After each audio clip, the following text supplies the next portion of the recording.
What's going on, everybody? Welcome to the latest edition of Gin and Tonic. I'm your host, as always, John J. II, and I want to thank you for joining us today on a Thursday. Listen, it's been a long week. Okay, I don't want to hear any flack. I don't want to hear any talk back to me. Okay, I can't deal with it. I've already dealt with a lot this week, but everything's under control. Listen, I can handle it. Just don't need any more than I already got. Let's get right into the topic. Let's talk about LaMarcus Aldridge. So, big guy playing for Brooklyn. Used to play for San Antonio. He's a big Portland guy.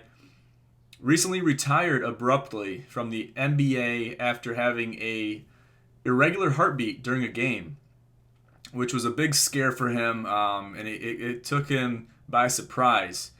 And previously he'd been diagnosed with Wolff-Parkinson-White syndrome, which is basically a disease, disorder, whatever you want to call it, that causes irregular heartbeat / rapid heartbeat. It hasn't came out whether or not this is related to the retirement of LaMarcus Aldridge. You know, he's 35. It took the entire NBA by storm. Damian Lillard of the Portland Trail Blazers came out and gave his condolences and pretty much gave his respects to LaMarcus Aldridge in his decision to retire.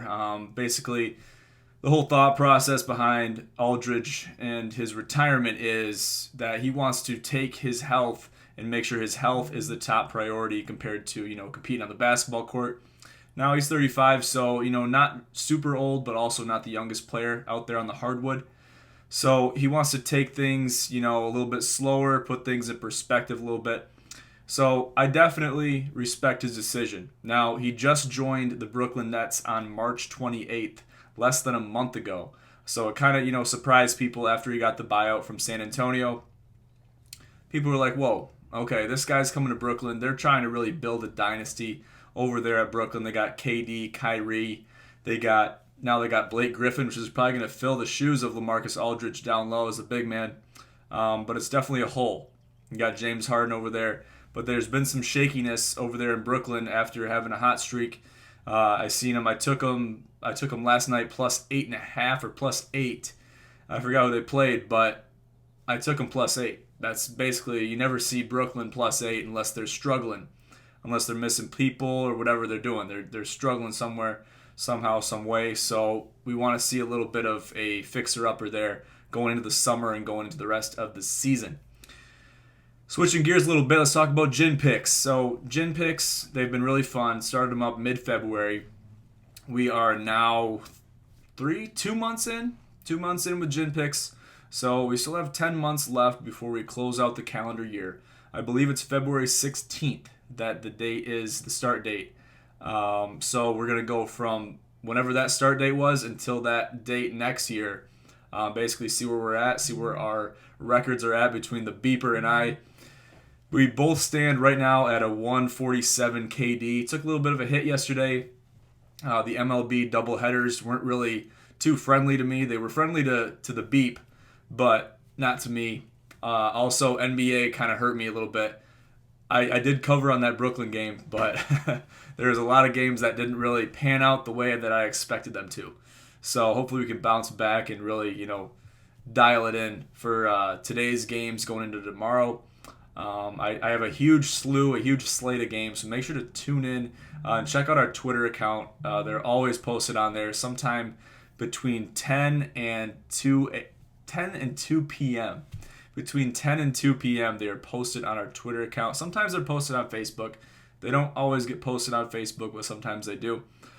Petty's picks are usually on Wednesdays. We didn't have them this week with some unforeseen agenda plans / events that taken place. I actually had to go to my grandma's funeral yesterday, which is Wednesday. So no Petty's picks yesterday, but they'll be coming up this coming week. So look forward for those. Petty's a new streamer of ours on Gin Gaming. Same with Reversal and same with Team Yonan. So Jeremy of Team Yonan has recently reached an agreement with Gin Gaming, and he is streaming for us on Facebook Gaming, which is more of a different aesthetic compared to Twitch streaming, and it's a really good change of pace. I like the format on Facebook, and it's really well integrated. We talked about this on our live stream yesterday.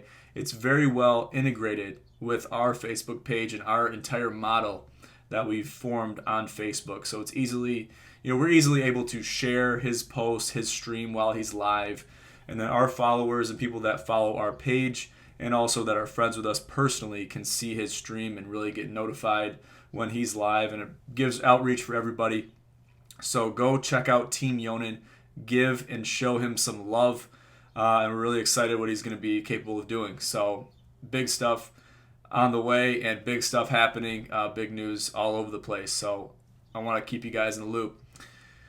Finally, we have the International Federation of Beer Dive Tournament, the Grand Tournament, coming up this Saturday, April 17th. So teams are locked in, everyone's locked in.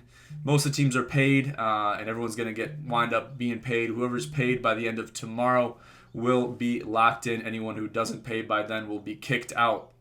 So look forward to some footage for that, and also the Corona challenges. And we've been pounding it very hard over the last couple weeks, months. It's about how many months is it? Let's see, April 15th today, tax day. Make sure to do your taxes.